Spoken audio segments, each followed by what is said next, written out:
ماں باپ کے تین گناہ جو اولاد نہ کرتے ہوئے نہ چاہتے ہوئے ان گناہوں میں شریک عذاب بن جاتے ہیں۔ ایک مرتبہ حضرت علی کرم اللہ وجہ الکریم اپنے حجرے میں درس دے رہے تھے کہ ایک بوڑھی خاتون روتی ہوئی حاضر ہوئی۔ اس نے بتایا کہ اس کے بیٹے اور بیٹی کے نہ تو اچھے اعمال ہیں نہ ہی ان کی شادی ہوتی ہے اور وہ اکثر بیمار رہتے ہیں۔ حضرت علی رضی اللہ عنہ نے فرمایا کہ والدین کے تین اعمال اولاد کی زندگی میں مصیبتوں اور آفات کا سبب بنتے ہیں۔ وہ اعمال یہ ہیں: بسم اللہ الرحمن الرحیم۔ پیارے دوستو، حضور اکرم صلی اللہ علیہ وسلم نے فرمایا، اگر میں ماں باپ کو اس دنیا میں زندہ پاتا اور اگر میں عشاء کے فرض پڑھ رہا ہوتا اور میرے ماں باپ میں سے کوئی مجھے آواز دیتا تو میں نماز چھوڑ کر انہیں لبیک کہتا۔ ایک دفعہ حضرت علی رضی اللہ تعالی عنہ اپنے حجرے میں موجود تھے کہ ایک بوڑھی عورت آئی اور عرض کرنے لگی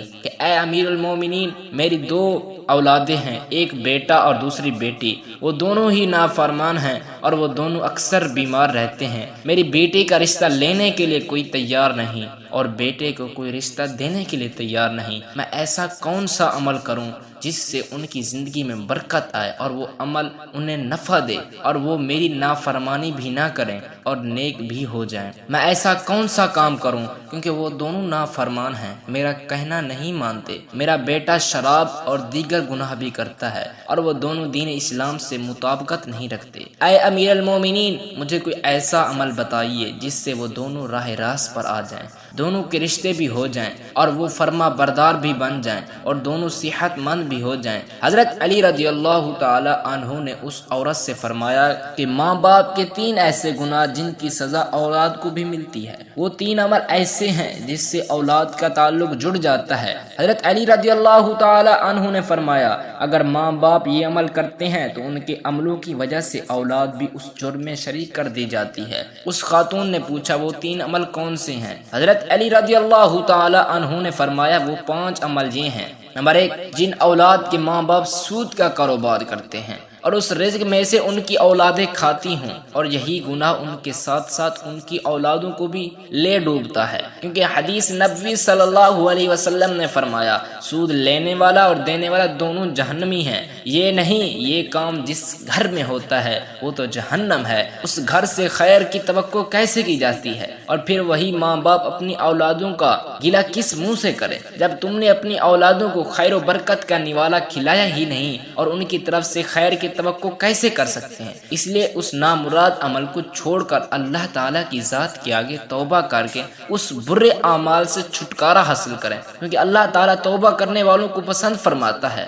اس لیے اس اعمال میں والدین کے ساتھ ساتھ اولاد بھی شریک جرم ہو جاتی ہے۔ نمبر دو، جس گھر میں والدین قرآن مجید کو سمجھنے کے باوجود اس کی تلاوت نہ کریں تو ایسے والدین کو اللہ کے عذاب کے مستحق ہوتے ہیں، لیکن اس کی سزا ان کی اولاد کو بھی ملتی ہے۔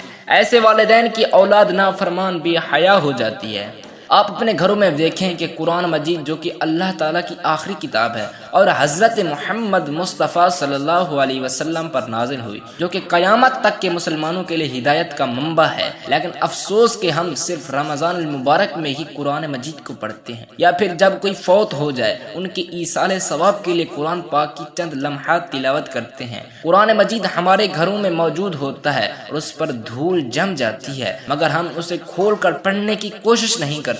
ہمیں چاہیے اس مقدس کتاب کی تلاوت کریں تاکہ ہمارے گھروں میں اللہ تعالیٰ اپنی بابرکت رحمتیں اور برکتیں نازل فرمائے۔ جو ماں باپ قرآن کو سمجھنے کے باوجود نہیں پڑھتے ان کی اولادیں بے حیا اور تنگ دست ہو جاتی ہیں۔ نمبر تین، امیر المومنین حضرت علی رضی اللہ تعالی عنہ نے فرمایا، جس گھر میں ماں باپ روزانہ لڑتے ہیں اور ایک دوسرے کو گالیاں دیتے ہیں، جہاں گالیاں دی جائیں وہاں شیطان ڈیرے ڈال لیتے ہیں۔ اللہ سبحانہ و تعالیٰ کے ملائکہ اور فرشتے ان گھروں میں نہیں آتے جہاں روزمرہ میاں بیوی ایک دوسرے سے جھگڑا کرتے ہیں یا ایک دوسرے کی غیبت اچھالتے ہیں۔ یہ اثر ان کی اولادوں پر بھی پڑتا ہے، اور یہی وہ عمل ہے جو ماں باپ کے ساتھ ساتھ اولاد کو بھی ملتی ہے، اور شیطان ان کو ہر وقت بھڑکاتے رہتے ہیں۔ آپ خود سوچیں کہ جس گھر میں ہر وقت شیطان کا بسیرا ہو، فرشتے وہاں نہ آئیں تو ایسا گھر تو جہنم ہی ہوگا، کہ فرشتے تو یہودیوں اور مشرکوں کے گھر میں نہیں آتے۔ حضور نبی کریم صلی اللہ علیہ وسلم کا فرمان اقدس ہے کہ ایک دوسرے کو گالیاں دینا اسلام میں حرام ہے۔ جو کام حرام ہو اور وہی کام ہم اپنی اولادوں کے سامنے کرتے رہیں، کیا ہماری اولادیں نیک صالح بن سکتی ہیں؟ کبھی نہیں۔ اس لیے میاں بیوی کو چاہیے اپنی اولاد کے سامنے یا روزمرہ کی زندگی میں پیار و محبت اور حسن و سلوک سے رہا کرے۔ والدین کو دیکھ کر اولاد جوان ہوتی ہے، جیسا طرز عمل والدین کا ہوگا اولاد بھی ویسے ہی کرے گی۔ جن بچوں نے ساری عمر اپنے والدین کو لڑائی جھگڑا کرتے گالیاں دیتے دیکھا، وہ تو ایسی اولاد سے والدین کیسے توقع رکھ سکتے ہیں کہ ان کی اولاد فرما بردار ہوگی؟ اس لیے اس برے عمل کا نتیجہ اولاد کے مقدر پر بھی اثر ڈالتا ہے۔ اس لیے حضرت علی رضی اللہ تعالی عنہ نے فرمایا کہ ماں باپ کو چاہیے کہ دین اسلام میں بات چیت کے جو طریقے بتائے گئے ہیں ان پر عمل کریں تاکہ ان کی اولادوں کی تربیت درست طریقے سے ہو۔ اس طرح آپ کی اولادیں نافرمان اور بے حیا نہیں ہوں گی۔